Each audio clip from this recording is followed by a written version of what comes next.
The Instructor Podcast with Terry Cook, talking with leaders, innovators, experts and game changers about what drives them. Welcome to the Instructor Podcast. This is a show that helps you become an even more awesome driving instructor and run a better driving school.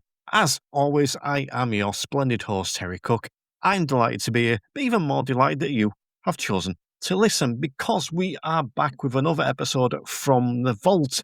That's right, we have dug back into the archives, and this time we've gone back to 2022 for a very specific episode on coaching, because I was joined by Jo Wheatley and Zoe Hawkins of the Coaching Crowd for a fabulous discussion where we got stuck into things like goal setting, the grow model, and asking versus telling when it's appropriate to do each.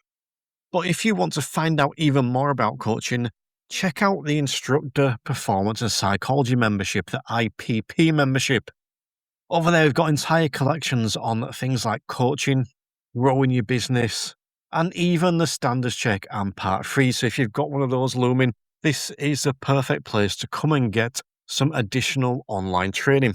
On top of that, you will get these episodes early and ad-free with bonus content, including little mini recap episodes and cheat sheets that go along with it. So to sign up, you can find a link in the show notes for this episode, or go to www.patreon.com/instructor. Now, there is a free trial for an entire week, or you can sign up for an annual subscription and get a 16% discount, or you can just sign up monthly for whatever tier you want. So go and do that today. But for now, let's get stuck into the show. And we're now joined by Jo Wheatley and Zoe Hawkins of the Coaching Crowd. How are we both doing? Good, thank you. Yeah, great to be here. Excellent. Well, I'm chuffed to have you both on. I'm going to start by giving a little shout out to one of my listeners, Les Hopkinson, who specifically requested you to come on the show and pointed me in the direction of your podcast, which I have since fallen in love with. So anyone listening now, make sure you go and check that out. But I'm really pleased you've both joined me. And the first question I like to ask my guests is basically around the tagline of the show, which is I speak to experts, leaders, innovators, and game changers. So let's start with you, Zoe. Which one of those, or ones of those, do you think that you fall into? I mean, I like the sound of them all. So if anybody relates to me as all of them, then that's amazing. I think I see myself as a leader and leading in the field of coaching. I appeal to all of the taglines, but I think leader's the one which sits most comfortably with me. Awesome. And yourself, Jo?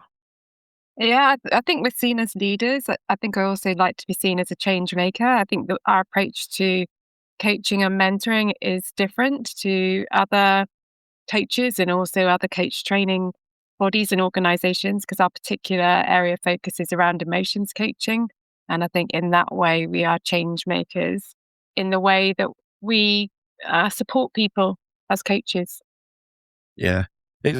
See, I always think that's going to be the most challenging question on the show, but you've already told me what will be your most challenging question today, and that'll be at the end. So we'll catch up with that one later. But yeah, I think I'd agree with those. Well, while speaking to yourself, Jo, do you want to tell us a little bit about you and also a little bit about the Coaching Crowd? Yeah. So, Zoe and I met we started a business in 2011, but we actually met when we were studying for our masters, and we supported each other throughout our HR careers. And then, ultimately we formed a business together in 2011, which is a coaching business. And the Coaching Crowd was born out of our business and our love and passion for coaching and bringing people together into a community. So the Coaching Crowd started as a group on Facebook, which is free to access, full of coaching resources, discussions. And we started by doing live videos in the Coaching Crowd. And then in November last year, 2021, we launched the Coaching Crowd podcast, and that's been hugely popular. It went to number 1 in the UK business careers charts and has continued to chart in the top 10 since then.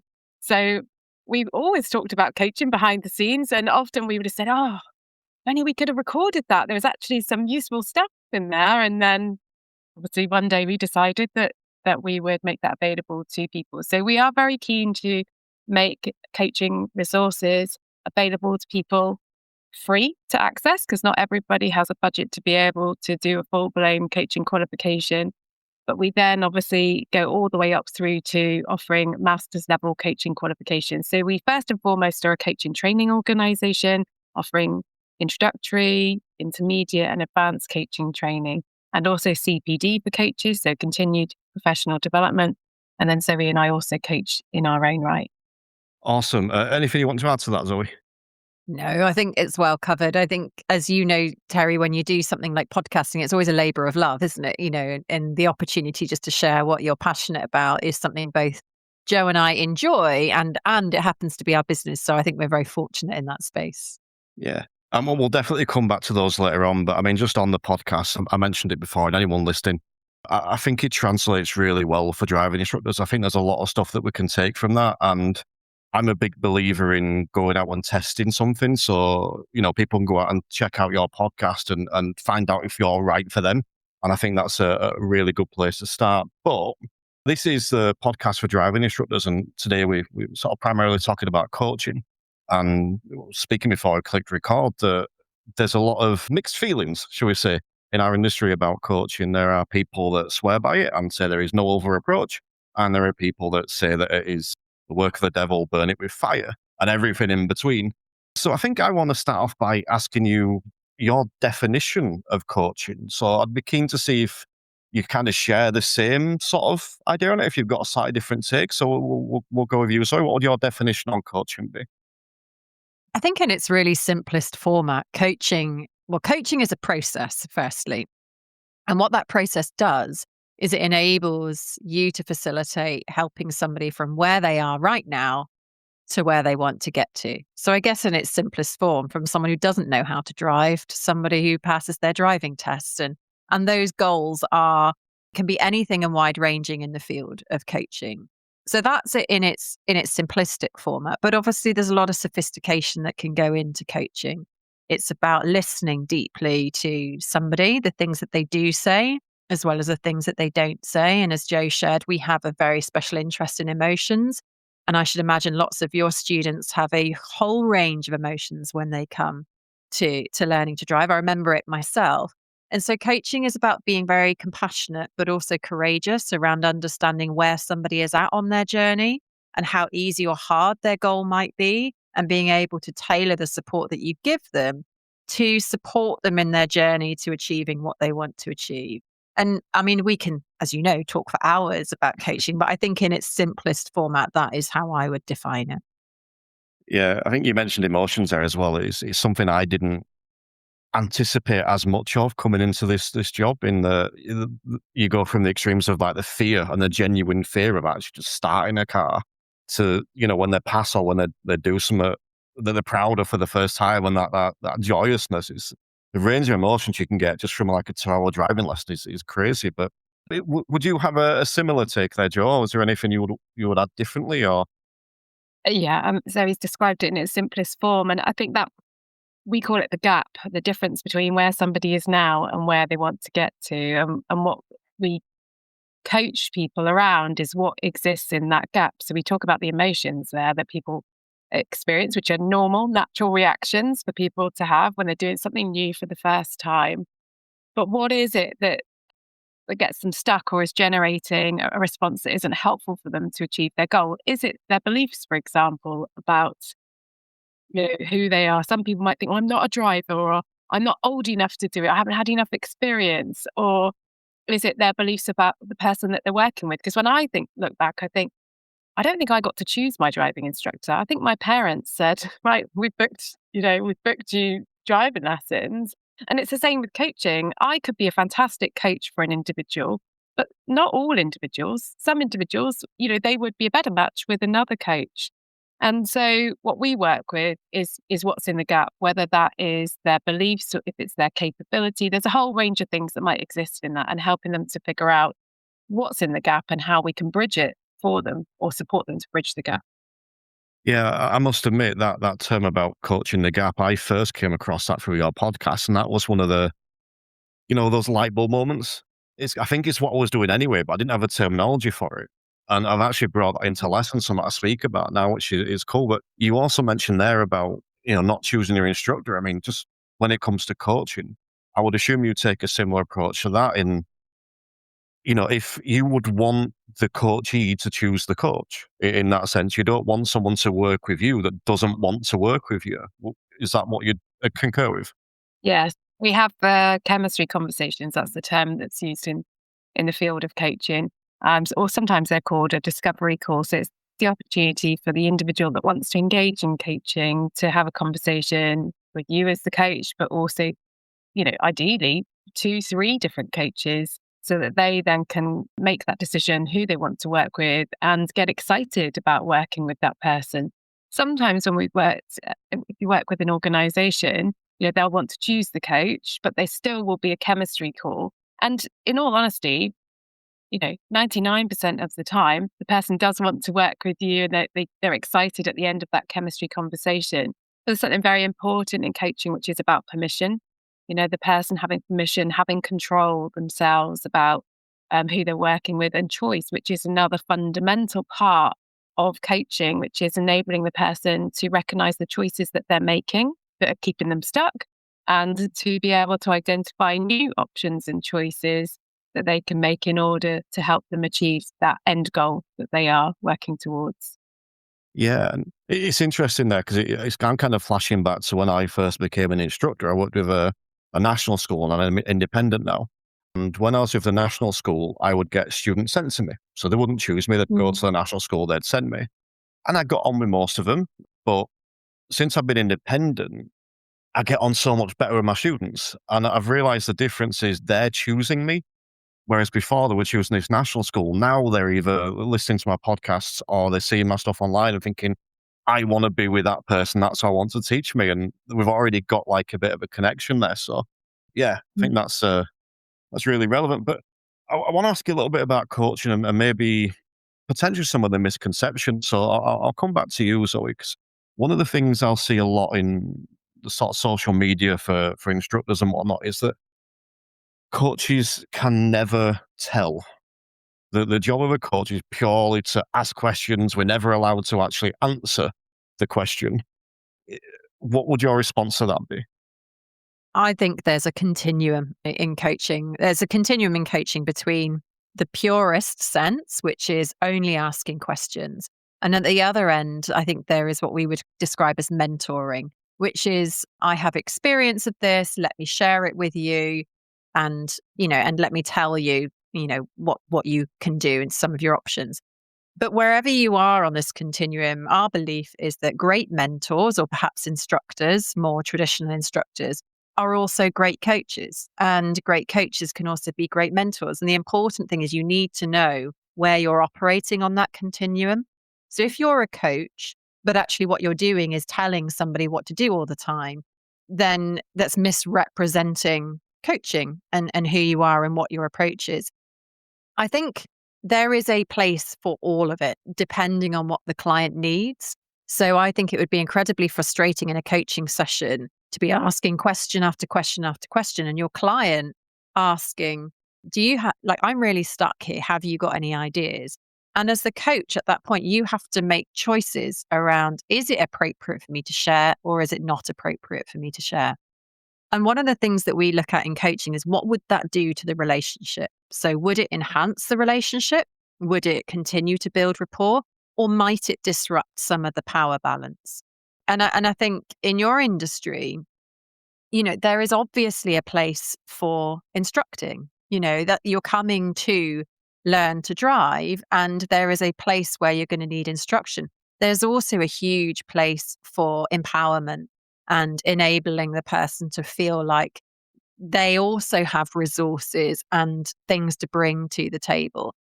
I think the important piece is know where you are operating. So are you operating at the mentoring end? And if so, how come? Is that in the best interest of your client? Or are you operating at the coaching end? And again, if so, how come?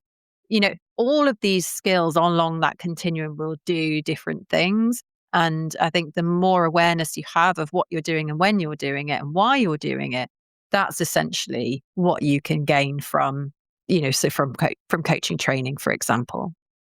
I think flexibility is fundamental to this, being able to meet your client where your client is at. So when they get in the car for the first time, and let's say the instructor says, okay, right, start the engine, the individual might not know how to start the engine. So they need to be able to tell them. They could say, well, where do you think it is? But I think as Zoe's describing, at that stage, really what you're doing is building rapport, building trust and confidence in the relationship. And you're also working out, how can we best work together? And then as the individual develops, ultimately your job is to get them to the point where they can analyze things for themselves, make their own decisions. And so they'll probably move further and further along that continuum from being, directive, telling them what to do, to being non-directive and helping them to recognize and build confidence that, wow, actually, I know more than I think I know. But if the question is asked and the individual is, their self-esteem is quite fragile and they're not sure, and they, for example, had an experience at school where the teachers would just ask them questions because they knew they didn't know the answers and they just felt worse and worse, then that isn't going to help that individual in that circumstance at that point. Yeah, it's fascinating the answers you gave there, because I know when I first started, I massively underestimated my students. So I was like that 80s mindset driving instructor when I first started, and I expected the students to know nothing. So I would just come in and start preaching to them, and it took me a little while to reevaluate. But even now, I'll get a new student that come in and they'll say about driving. I'll say, okay, let's see what you do now. What do those pedals do? And all of a sudden, they'll start telling you what the pedals do, or give you enough idea, and then you'll see their confidence grow, because they suddenly realize, oh, I do actually know a little bit. They won't know everything, but then maybe know more than they realize. But I think you also mentioned a couple previously about your experience driving, or when you learned to drive. So I'll ask you this one, Joe. When you learned to drive, can you remember? Was it sort of more do this, or was the coaching involved? Yeah, it's more well, I had a mixture. So my dad actually took me out driving in our family car, and he had more confidence in me than I had in myself by a long way. And he would take me up through these windy lanes, and I'd be like, panicking, saying, I can't, what if a car comes round? And he'd be like, it's okay, just do this, just do that. So by the time I got to have my lessons, I wasn't completely green. But I actually wanted to go for my test before my driving instructor wanted me to go for it. So my driving instructor actually said to me, you are not ready to take your test. And I said, I am ready to take my test. Can you put me in for it? And I felt like actually the driving instructor at that point, I thought, are you trying to get more money out of me? Because I believe that, that I'm ready to do it. And I did. I passed the test the first time. I think the same for driving instructors as coaches. We have to look out for our ego within this. So we mentioned the power dynamic earlier on, and it's something that we need to be conscious of. As coaches, we don't know everything. So what we bring to the relationship is a deep curiosity and fascination, and it's about enabling our clients to actually, hold more of the space, if you like, than we do. So in the example I'm giving, my driving instructor was very helpful in supporting me to learn how to drive. But there was a point at which they needed to step out of the way and, and enable and encourage me to make my own decisions. Because maybe I wouldn't have passed my test, but what would I have learned from that? And maybe that was would be an important part in the way that I learn as an individual. And as we know, all individuals have different learning styles. So some people learn through doing more than they learn from listening, that auditory instruction and so on. I mean, just to use that example there, because that's something that I encounter, where I'll have students saying that they're ready and they're quite demonstrably not in the situations I'm thinking of. What could that instructor have done? Because what I might do there would suggest, how about we do a mock test? Rather than just booking your test, we could maybe take this approach and see how we get on. So what could your instructor have done there maybe that would have facilitated you? They may have done that, Terry, and I just can't remember, because it was, that, oh gosh, because that was, say, 25, well, it would be 25 years ago. I think, I just remember the bits that stand out to me, which is what I'm sharing with you today. So yeah, that would be helpful because it would satisfy the instructor. And obviously it's his job to make sure that I'm safe to drive on the road and that he's setting me up for success to pass my test. And it would also give me the confidence, to be able to do that. So yes, I would find that helpful. And as you're describing it, you're asking me, how about if we do this? And then I can say yes or no, I don't think, that I need to do that. And I love driving. I've always loved being in the car. I love that time on my own. And I remember you pass your test, don't you? But then you've almost got to learn to drive beyond that. So I remember passing the test and then turning the music on, thinking, oh my gosh, how do I drive with the music on? That's another distraction. Or we were talking earlier about driving on the motorway or in different road conditions. So part of what you're learning, I think, through lessons is a driver mindset. Yeah. It's not only the practical skills of driving, but also how to remain calm under pressure or, in the face of new circumstances that you haven't predicted. I think that's that driver mindset is a term I use a lot as well. It's like asking where you're going to go, what things you're going to encounter when you have passed your test and you're out by yourself, and how can we practice that on lessons. But yeah, I find that fascinating. What about your lessons, Zoe? Can you recall what your lessons were like? Do you know, my lessons, not so much. I remember the person I learned with was much older. So I remember thinking of him more like a parental figure because he was an older gentleman. I remember him being patient and kind. I can't say much on the approach, but interestingly, I didn't pass my test first time and I had two very different test experiences. And I remember turning up and one guy sort of got in the car, literally silent, and was like, right, let's go. Didn't say a word to me pretty much for the whole thing. I was petrified, not of the test, but of the person sat next to me who felt very intimidating, who felt very schoolmastery. And it put me off, like completely put me off. And I made a number of mistakes and didn't pass the test. And then in the second one, when I rebooked, the guy got in and he's like, all right, where are we going today then? Just very personal, very chirpy. And I immediately relaxed and he was chatting to me, not to interrupt me, but just, letting me know, well done, like giving me some element of feedback. And I think that is, as Joe's described there, like the mindset of the person next to you can really influence how your client is experiencing the lessons. So I think in coaching, we always say, like, never underestimate what you bring into the space. Like as the coach, as the practitioner, as the instructor, you will influence the relationship and the success or failure of your client's ambitions. And as we talked before around coaching style and matches, like we have to be flexible as practitioners, as instructors, to meet the needs of our client. Because back then, I was a very nervous person, when it came to meeting new people. I was all right in my very safe sort of space of friendships, but actually strangers would scare me. And so I do think there is a big element of what do we bring into the room when we're with people? Yeah, I must admit, I'm regretting asking that question now because you both passed quicker than I did.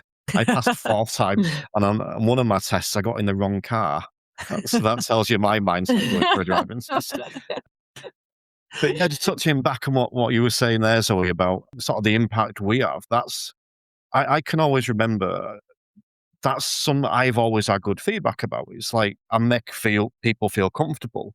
And it always fascinates me the number of students I'll get from other instructors that have left that instructor because they don't feel comfortable, whether it's because they've been shouted at or spoken down to, or that instructor's using techniques they don't like. But I just rewinding back even further to what we were saying earlier about coaching and when to potentially tell or when to instruct. And I think this is another misconception that driving instructors have, is the idea that you can instruct, you can only coach. And I think that one of the ways I look at it, I'd be interested in your thoughts on this, is at the side of the road, that's the perfect opportunity when you're pulled up to have those coaching conversations.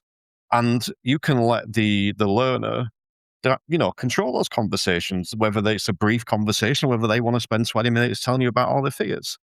But when you're driving and they're about to crash into a bus, you don't say, how are we going to avoid this bus? You say, stop, or you use the pedals. Is that kind of the mentality you would take in that sense? Yeah, I think what you're talking about there is contracting. That's what we call it in coaching. Is like, actually, when do we do the different things that we're going to do in this relationship? And I think that's really important in terms of setting expectations. So if you're saying, like, my role here is, yes, to help you to learn how to drive, my role is also to keep you safe. And so when we're driving and I say stop, my expectation is that you will listen and stop.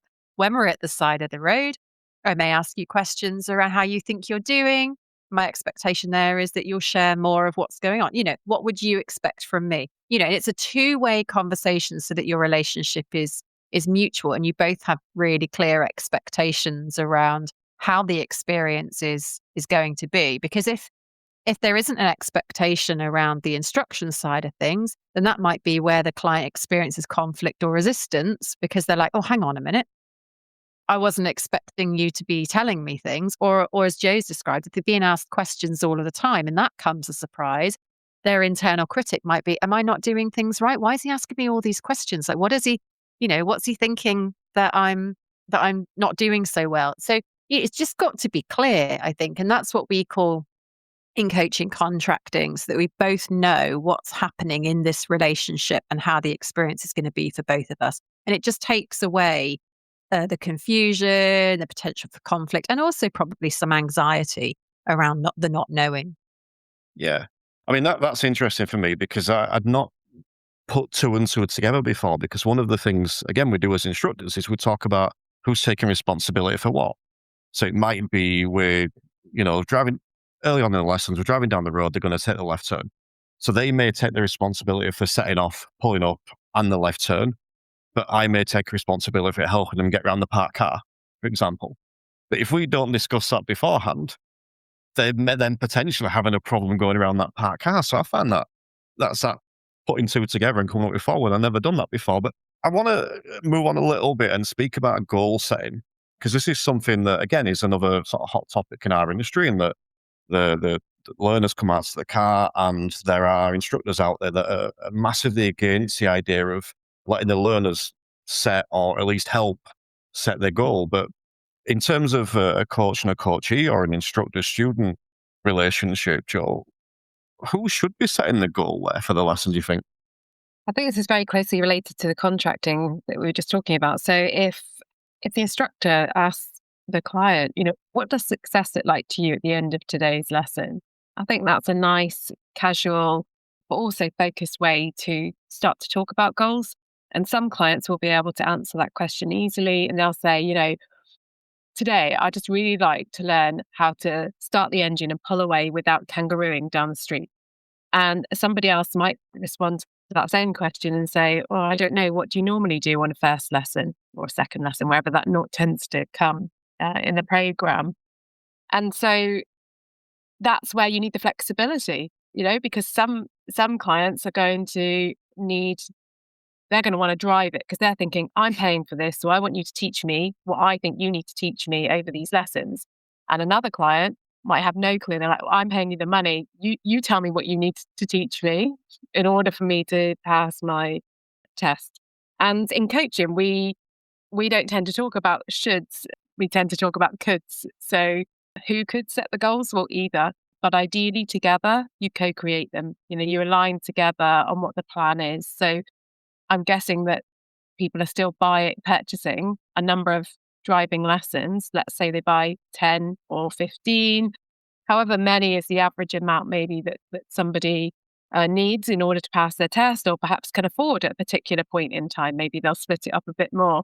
So I think you would agree and align on what we call the program goals. So let's say the block of lessons that they've purchased. What does success look like at the end of those? And then how do we break that up lesson by lesson so that we have a plan for how we can get there? So I see it as being co-created rather than one or the other.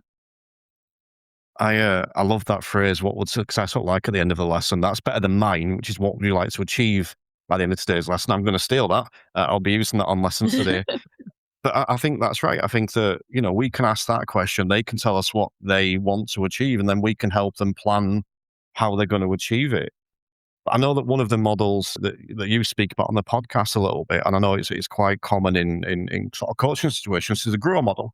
And there are instructors that use it. It's something that it's a weird one because it's something that I use, but without thinking about it. I think it's just something that comes natural. But for anyone that doesn't know, do you want to sort of explain the GROW model for us, Zoe? So the G stands for goal, which is all about setting outcomes as we've just described there. So, co-creating or aligning on the outcome for the session.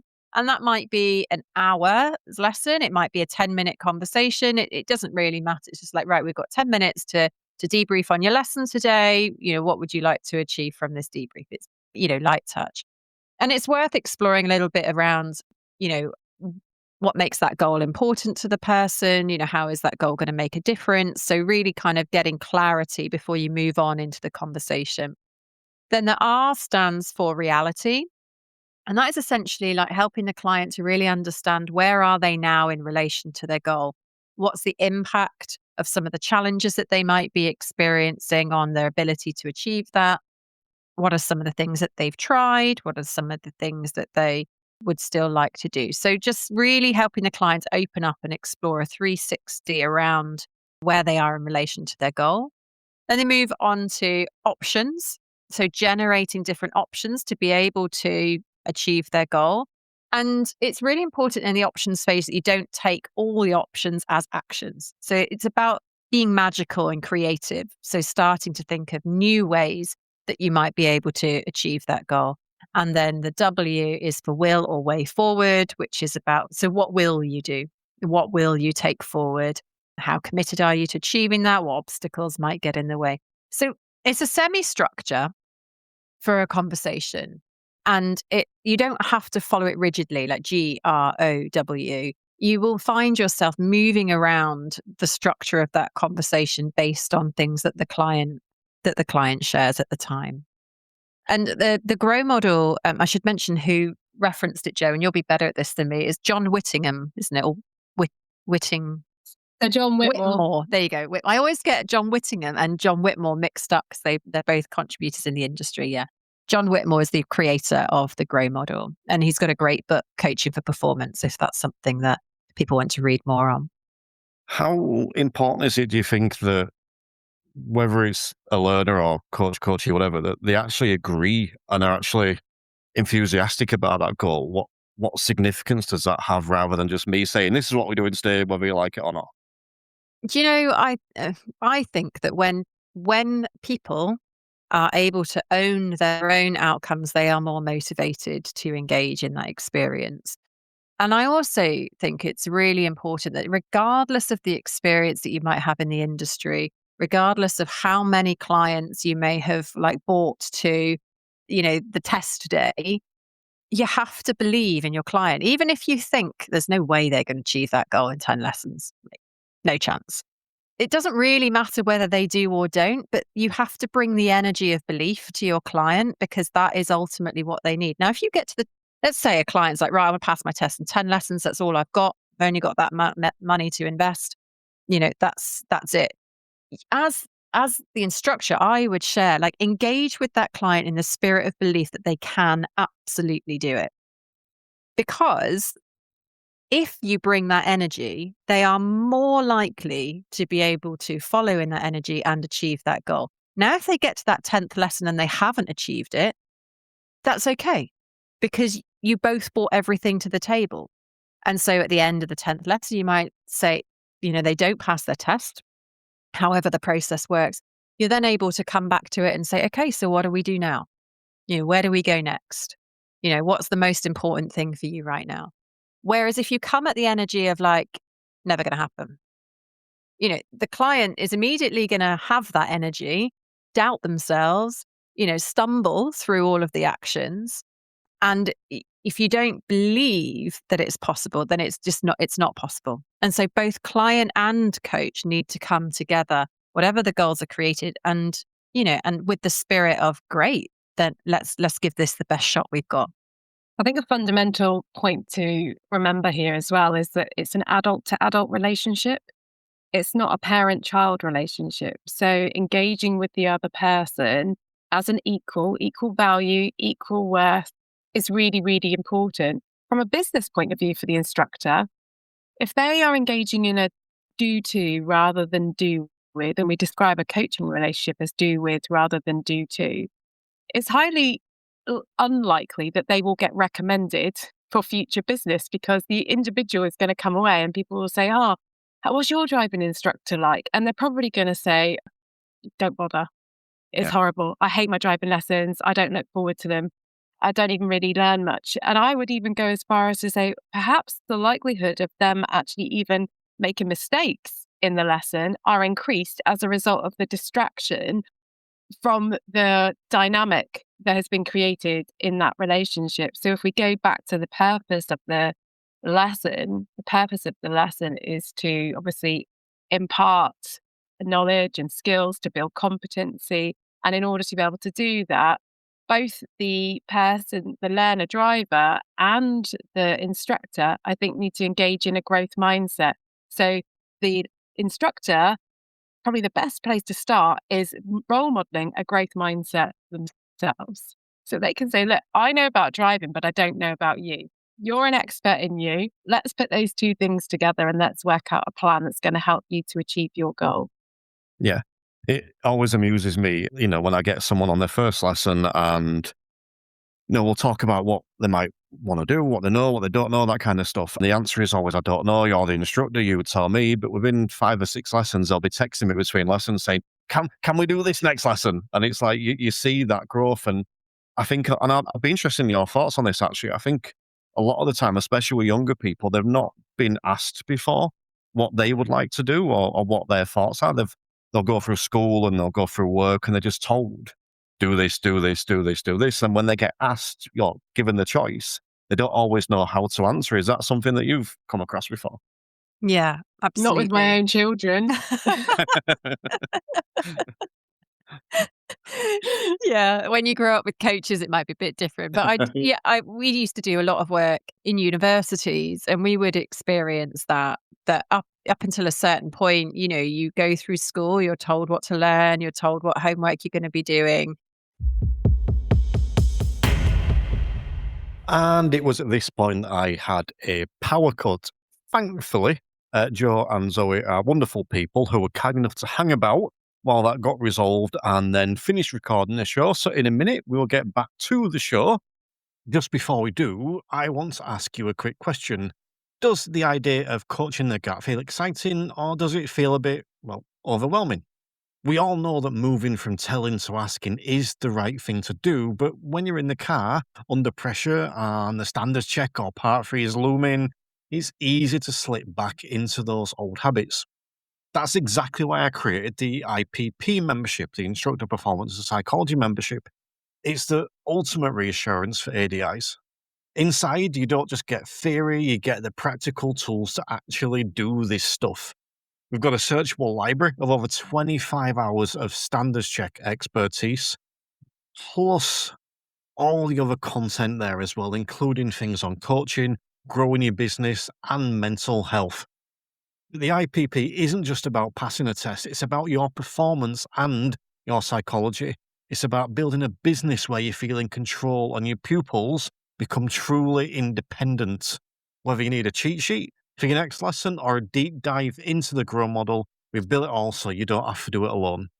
So if you're a growth-minded driving instructor and you want to move from preaching to performing, come in and join the community of like-minded instructors. There's a link in the show notes, or head to www.patreon.com/the-instructor and get full access today. But for now, let's get back to the show. So after that little technical snafu, which mainly involved the workers outside my flat going through some sort of power cable and caused a little issue for our interview, we are back. So Zoe, do you want to continue where you left off? Yeah, we were talking about young adults and whether they'd had much space to think about what their own kind of needs and thoughts are around things. And I think, in that little break that we had whilst your internet was getting rebooted, I was thinking around actually how learning to drive is a really pivotal part in a young person's life. And that you're not really in the market of teaching people to drive, you're in the market of enabling freedom. And I think it's a really important part of, I know not everybody learns to drive, but those that do, it's a really important part of their growth as an adult. And so I think where you model in your driving lessons, asking people for their opinion, asking them for their thoughts, treating them as Jo described in an adult to adult relationship. You're doing so much more than helping someone to learn how to drive. You're setting them up for a future of their adult freedom. And I think that is, it doesn't directly answer to, have children or young adults being asked what they think before, but it's just a sign of what is to come in the rest of their adult life as they enter into the working world. They're only going to have more and more of it. So in many ways, instructors are in a very privileged position to be that almost that first step on the journey for many of enabling people to ignite their own inner coach and make decisions for themselves in an empowered way. Ignite their own inner coach. I like that one. That's good. I want to just step back from sort of the learner side for a second, or maybe expand on that and look at instructors, because as instructors, we should, use the word carefully, should be looking to develop. We should be looking to improve. We should be taking part in CPD. And there's a lot of resistance with that within our industry. And one of the things, again, is around coaching. So I try and look for ways that I can improve my coaching. There is negativity around that, around the sort of the personal development side of it. And I'd just be curious if, you guys came into the coaching world, and I'm wondering if you see negativity around coaching and around personal development, or it's all been sort of sunshine and rainbows.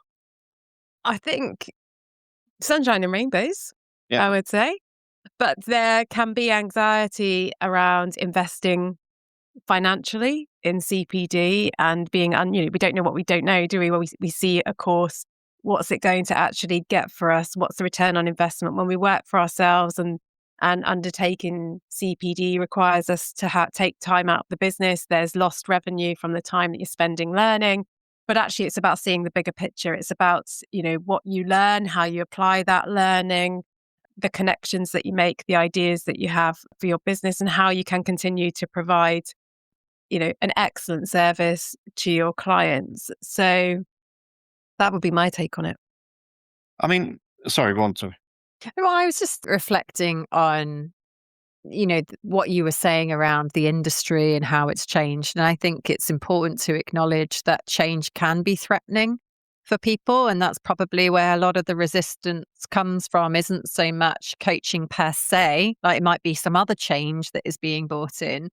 But it threatens the status quo. It threatens that expert status of, I know what I'm doing and this works and this is good. And if I change it, then what?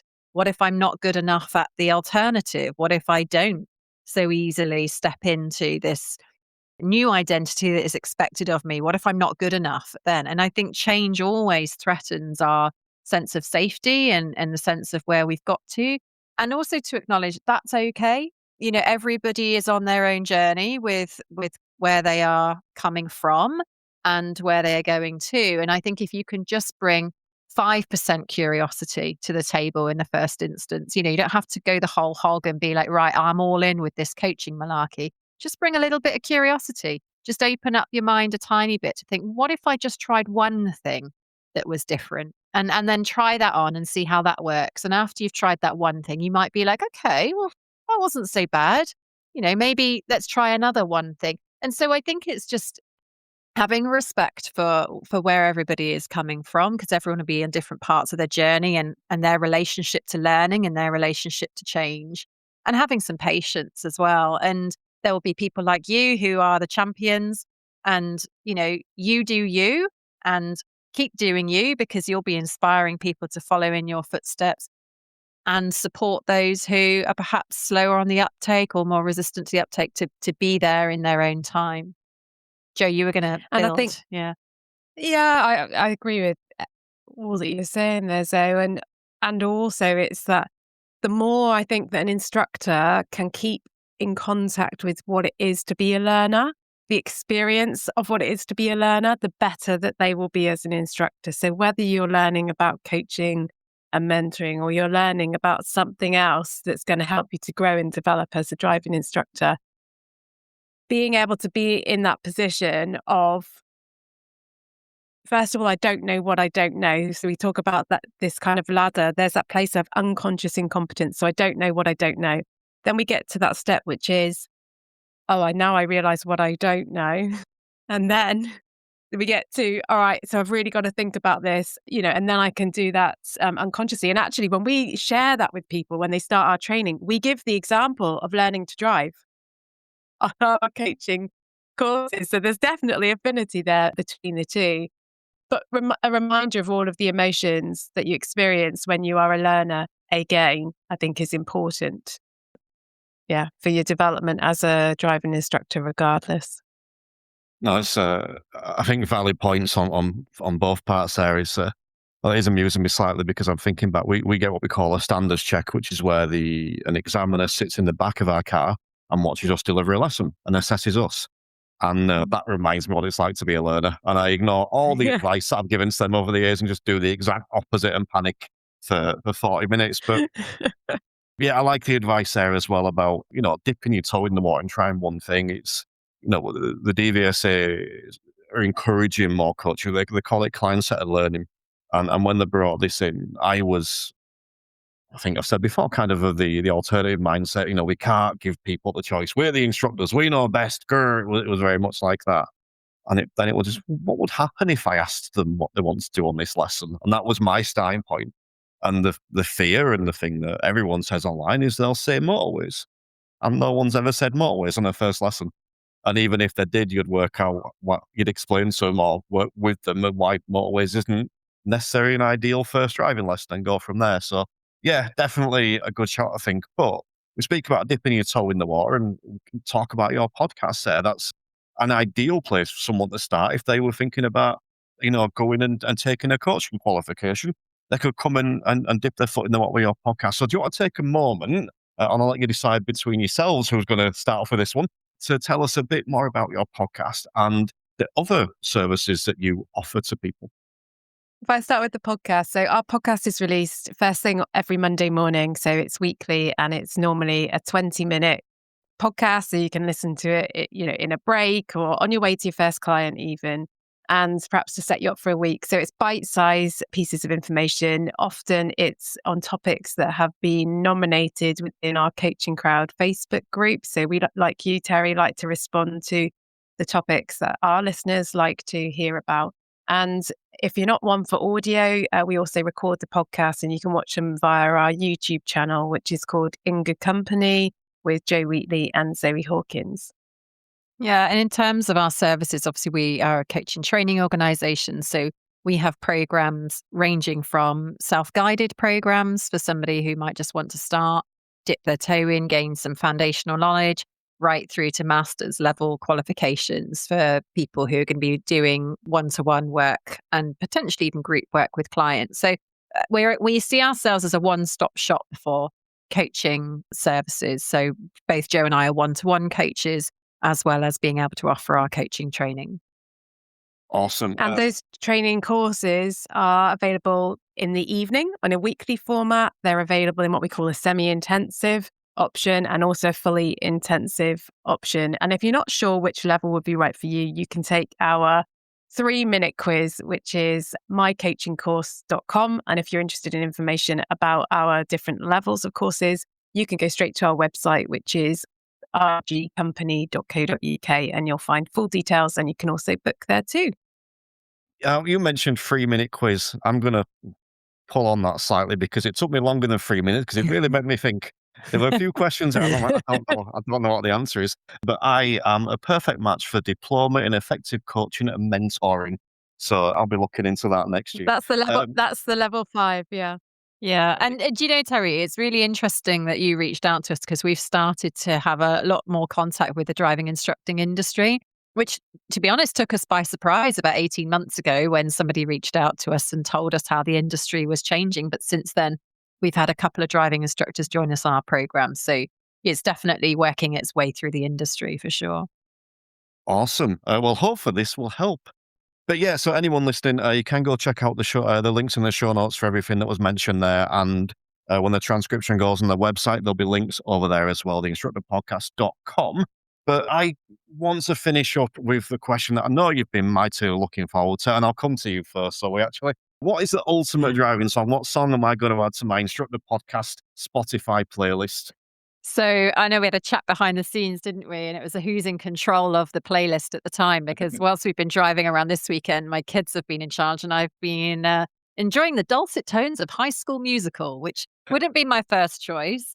I really like the song Happy by Pharrell Williams. I think it's a really just uplifting, fun tune that you can sing along to. But I can put on anything. And if I'm on my own, happily sing along, usually fairly loudly, which is about the only space I can do that because I'm not offending anybody whilst I do. So. I would be more inclined for High School Musical. I'm not gonna lie, but Happy will be in there. And Joel, let's ask you the same question. Yeah, and I said I'm absolutely useless at these questions, which I am. So I would just say I have, I guess, quite an eclectic taste in music. Can't think of an obvious song right now, but I love electro swing music. And I also went to the Cider Music Festival recently and really enjoyed a band called, I think they're called Land of the Giants. Is that right? But got that right. And we're going to see them. We're going to see them again in December. So something from them as well. Okay, well, I'll find a song from Land of the Giants, put on. I'll find one that interests me. Okay, just before we wrap up, is there any final message or is there anything else you'd like to mention before we disappear? Do you know, I think the one thing that popped into... You did ask me before we started to suggest by name, and that was why. So the one thing that popped into my mind is that it can be daunting if you're used to being in a particular community, like a driving instructor community, to think about, coming into or joining another community like the coaching community. And I'd just like to say it's a hugely supportive community. Everybody is welcome. There's huge diversity on our programs. We have everybody from theatre directors, obviously people from a HR background like we are, but also yoga instructors, pilots, military leavers, and everything and anything in between. And our role is to support all of our learners, whatever their background, whatever they want to do with the qualification, and to support them with any particular learning needs that they might have so that they can exceed on our course the same as everybody else. So if you are listening and you're thinking, do you know what, I am interested in coaching, I wasn't sure if it was for me, I just would like to say we would welcome you and support you in your own journey with coaching. And I would add that the magic about coaching and whatever journey you go on with coaching and learning it is it also has a very positive impact on your everyday life and your everyday mental health. So coaching isn't just about helping others and enabling others. It's about really learning to master your own mindset, because in order to be able to serve others, you also serve yourself and you get to experience being coached and having coaching. And so, yes, there may be an interest in wanting to do it for your career, but just in terms of the broader personal development, it is likely you'll get a huge amount out of investing in, learning about coaching from a personal perspective as much as a professional one. Awesome. Well, when I started this podcast back in April 2021, one of the big reasons I started it was because I didn't think there was anything like this out there. This is what I wanted to listen to, and this is one of the episodes that I would have loved listening to, and even better stays that I get to take part. So big thank you, Jo and Zoe, for joining me. It's very much appreciated. You're very welcome. Thanks for having us. It's been a pleasure. The Instructor Podcast with Terry Cook, talking with leaders, innovators, experts and game changers about what drives them.